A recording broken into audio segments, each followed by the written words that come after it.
pessoal, voltei para mais um vídeo e hoje especialmente eu tô muito feliz com o tema que a gente vai ter a oportunidade de conversar. É algo que nos últimos tempos vem me revolucionando e através das leituras que eu pretendo indicar para vocês, eu quero mostrar também essa caminhada de busca íntima para ser alguém lá fora que investe muito mais no outro e que compreende muito mais as influências que me constituem. Então, todas as leituras que a gente for conversar aqui hoje foram e são decisivas para o meu olhar de mundo hoje. Tudo veio de uma leitura concluída nessa semana, apesar de ser um assunto constante na minha rotina com as pessoas que eu convivo, eu terminei de ler um livro também assim pedrada na cabeça, que é O Holocausto Brasileiro, da jornalista Daniela Arbex. Esse livro ganhou inclusive o Prêmio Jabuti e relata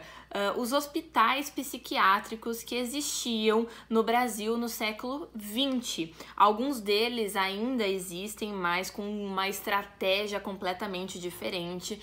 E sem dúvida alguma, esse foi um dos livros mais incômodos que eu já li. Então, essa jornalista vai mostrar pra gente todas as estratégias que aconteceram com supostos pacientes do que seria considerado a loucura no Brasil, quando, na verdade, a partir de várias entrevistas e depoimentos, a Daniela foi descobrindo que as pessoas internadas nesses hospitais eram submetidas a toda sorte de tortura e muitas delas estavam em plena consciência de seus atos, mas eram internadas por serem indesejadas na sociedade. Então a gente tem, por exemplo, mulheres que perderam a virgindade antes do que era considerado o tempo certo.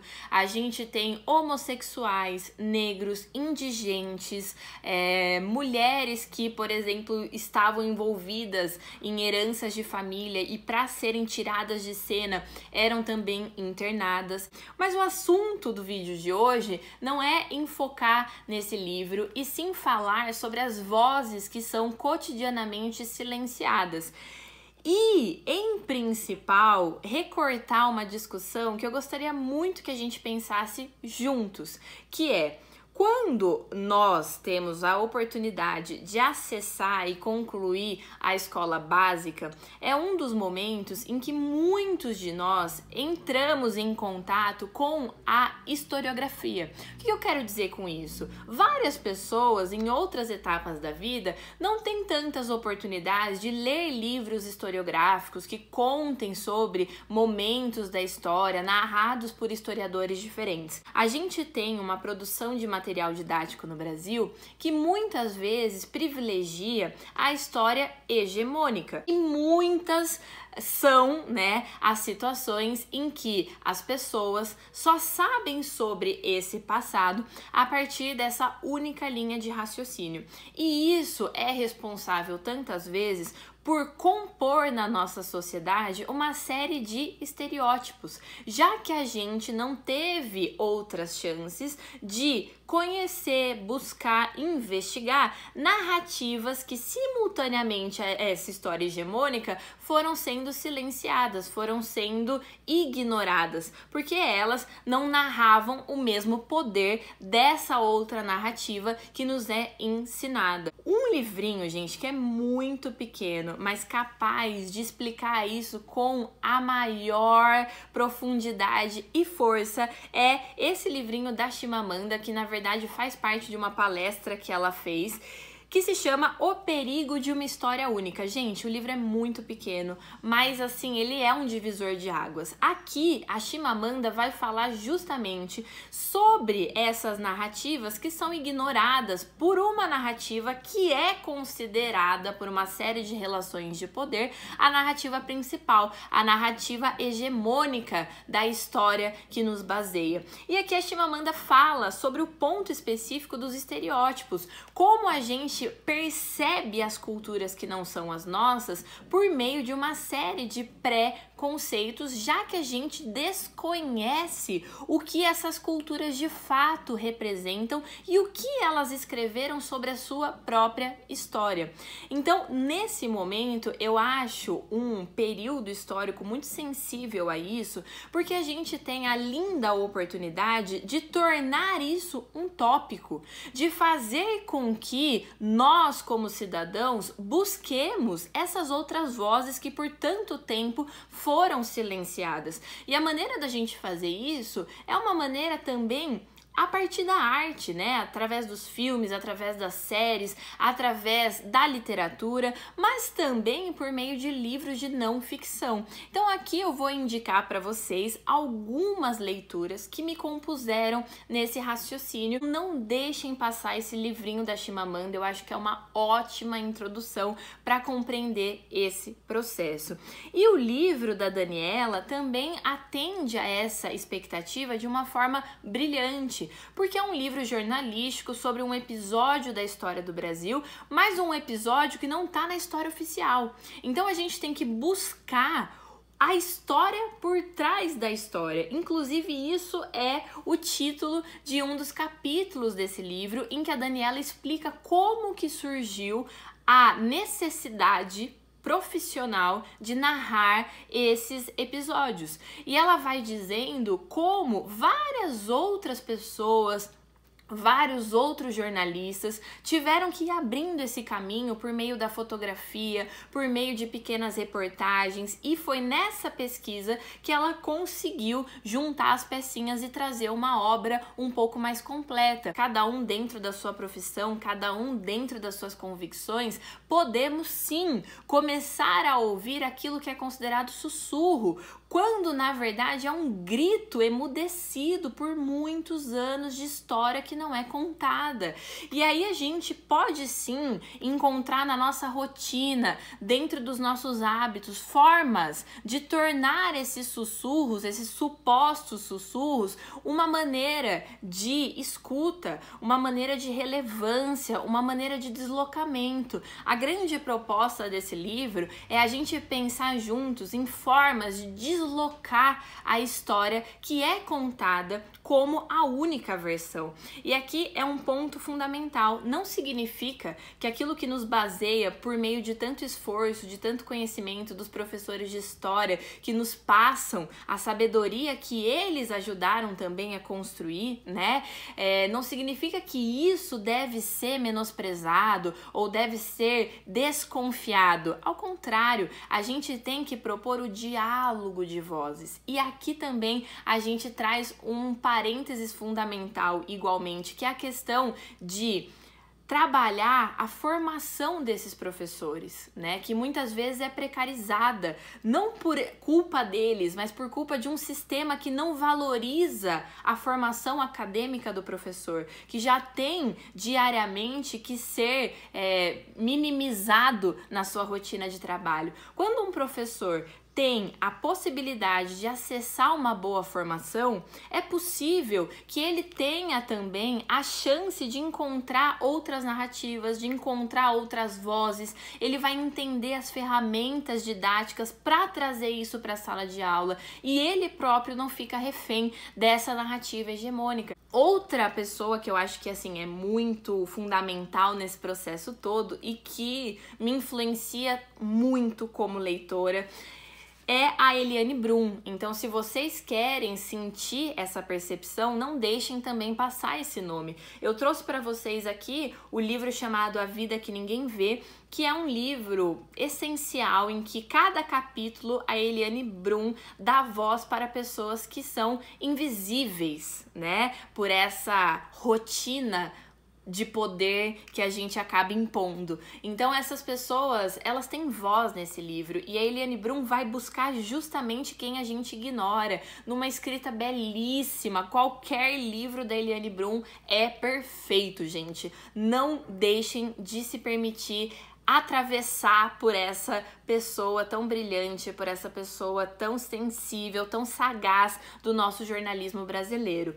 E outra pessoa que me ajudou muito a compor essas ideias e que transformou o meu ano passado, porque toda a discussão que eu me via envolvida, de alguma forma eu tentava resgatar esse conceito, que é a Djamila Ribeiro. Esse livrinho também muito pequenininho, chamado O que é lugar de fala. A Djamila Ribeiro vai justamente valorizar o quanto é importante a gente compreender as experiências por quem as sente diariamente. Se a gente pensar sobre a questão racial, que é um dos enfoques da Djamila, muitos de nós aprendemos a questão da escravidão e da própria história da África, que é riquíssima, envolve muita potência, por meio de vozes brancas. E a Djamila coloca com uma sutileza que não significa que pessoas brancas não possam participar dessas discussões, mas o mínimo que a gente pode fazer é, se uma pessoa preta se colocar, trazer a sua trajetória, a gente não pode pressupor que nós sabemos mais sobre aquilo que ela está falando do que quem vive aquilo todos os dias. Outro livro que foi uma das experiências que eu sinto maior gratidão como leitora é o livrinho Ideias para Adiar o Fim do Mundo, do Ailton Krenak. Foi o único livro que eu li vindo de um indígena, e aqui é muito maluca a percepção de que para eu ler a voz de um indígena, ele precisou aprender a minha língua, né? Porque a gente não se dispõe a compreender tantos idiomas que formam essa cultura e essa diversidade. Então, para ele se comunicar, para ele explicar sobre aquilo que ele vive, ele precisa aprender a língua hegemônica, que curiosamente é a língua do colonizador, né? A língua do europeu, que perdura na nossa formação como sujeitos de linguagem. Ainda assim, é fantástica essa experiência, um livro pequeno, mas também muito sutil, capaz de explicar elementos pontuais do quão diferente é o nosso hábito urbano e o hábito da aldeia e dos costumes que esse indígena vive. E, gente, é fantástico, é muito bom, não percam essa linda chance que a gente tem, né? Outro livro também muito bom e que também desloca essa voz hegemônica é do Chico Felitti, o livro chamado Ricardo e Vânia. O Chico Felitti vai trazer nessa obra a história do Fofão da Augusta. Esse foi um apelido dado para um homem que viveu uma fase também duríssima do Brasil, em que mulheres injetavam silicone de pneus de avião. Então, assim, era uma coisa super agressiva na bochecha para ter um rosto um pouquinho mais padronizado em relação ao que era considerado feminino, né? E isso trouxe inúmeras consequências para o corpo dessas pessoas, e o Chico vai buscar a narrativa desses seres tão ignorados e que muitos vivem até hoje em situação de rua. E eu lembro que eu fiquei, assim, obcecada por essa história. Eu ouvi podcast, eu tentei encontrar documentário, assisti todos os documentários que estavam disponíveis, eu chorei largado depois de saber a história desse rapaz, né, que, enfim, viveu uma série de dificuldades, sofreu muito, exclusões pela sua homossexualidade. Então, também aqui uma sugestão muito poderosa, gente. Esse livro é lindo. Outro livro maravilhoso que também me revolucionou e que me trouxe muito conhecimento é o Maria Bonita, Sexo, Violência e Mulheres no Cangaço. Gente, que oportunidade linda de saber sobre o cangaço brasileiro, sem ser uma forma mitificada, uma forma que endeusa tal violência, e que eu própria não sabia nem metade das coisas que aconteciam nesse contexto. A gente se vê numa relação dual entre o cangaço e a polícia, entre a violência cometida no Nordeste, o descaso para uma região tão incrível do Brasil. E aqui a Adriana Negreiros vai tentar falar pra gente quem é a Maria Bonita, afinal de contas, e a gente vai descobrir um detalhezinho sobre esse apelido que também é muito chocante e que diz muito também sobre essa história que nos constitui com uma única voz e que a gente precisa romper, a gente precisa desconstruir todos os dias, porque senão todas essas vozes não passam de um pequeno barulhinho que não chega em nós, sendo que são muitos gritos abafados aí por longos séculos. Gente, o trabalho da Adriana Negreiros tem que ser lido, compartilhado, comentado. Vamos falar muito sobre essas narrativas, porque elas precisam finalmente da atenção, né, de quem também constitui todos esses poderes e que devem ser rompidos de alguma forma. Outro livro que eu não sei se é do agrado de todo mundo, mas que foi interessante o contato e que também me trouxe propostas diferentes, foi esse daqui, chamado Confesso que Perdi, do Juca Kfouri, sobre o futebol brasileiro. Ele é um jornalista esportivo, mas aqui ele também vai deslocar a construção historiográfica. De que maneira? Mostrando os bastidores de um esporte que muitas vezes se envolve com corrupções, que se envolve com propostas ideológicas e que isso não aparece na mídia convencional, mas ele, como um cara que vivenciou inúmeras experiências, mostra o quão difícil é também dentro do esporte narrar outras versões que não são as mastigadas pelo senso comum. Eu vi muita informação aqui que eu nem imaginava como podia ser tão bem articulado uma indústria, né, do esporte. Aqui o Juca também coloca relances sobre o futebol, a Copa do Mundo na época da ditadura, e a gente começa também a pensar, né, sobre o peso, por exemplo, de algo que é a própria camiseta brasileira, da seleção brasileira. Então, o que significa em cada época histórica vestir a camiseta do Brasil, né? E como a gente atribui significados também às pessoas que vestem em cada momento. Então, são reflexões muito legais, muito boas. O Juca escreve muito bem e ele faz questão de chamar para si esse ponto, né, da historiografia, da política, da resistência para dentro da narrativa esportiva. Ele é formado em ciências sociais, então é pra gente um caminho interessante de reflexão. Outro livro que não dá para deixar de fora é o Prisioneiras, do Drauzio Varela. Gente, esse livro me massacrou. Drauzio Varela foi voluntário da cadeia feminina em São Paulo e ele mostra pra gente como funciona esse universo tão paralelo e tão cheio de humanidade, dor, violência. Ele traz as diferenças que ele observou entre a cadeia feminina e a cadeia masculina.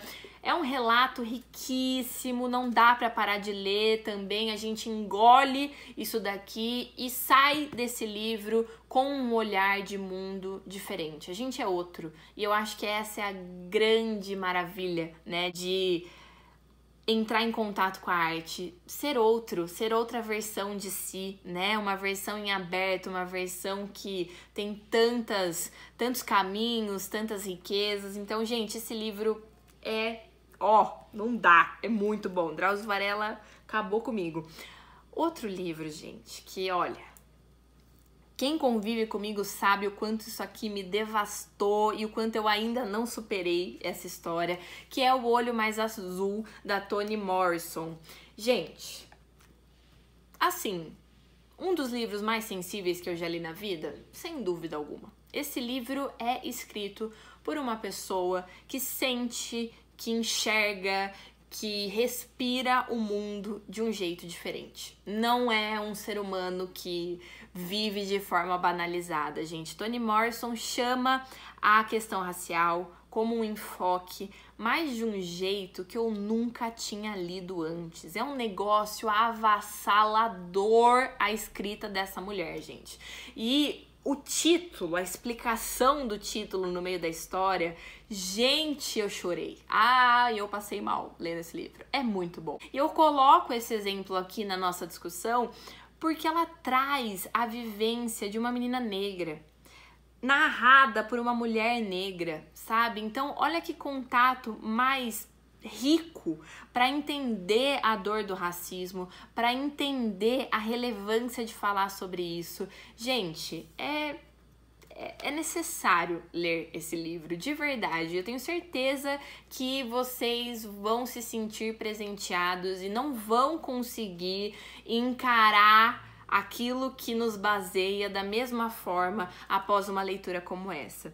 E aí, né, para fechar a nossa discussão, dentro dessas propostas todas, acho muito importante a gente falar sobre os vestibulares, né? Como eu comentei a respeito da atuação de um professor de história nesse processo, quando as listas, por exemplo, da USP e da Unicamp, trazem pra gente títulos como o disco Sobrevivendo no Inferno, do Racionais MCs, e Quarto de Despejo, de Carolina Maria de Jesus, esses vestibulares, por mais que eles façam parte de um sistema ainda muito injusto, de um sistema que ainda exclui mais do que inclui, a gente tem vozes aqui que, querendo ou não, esses estudantes vão ter que acessar.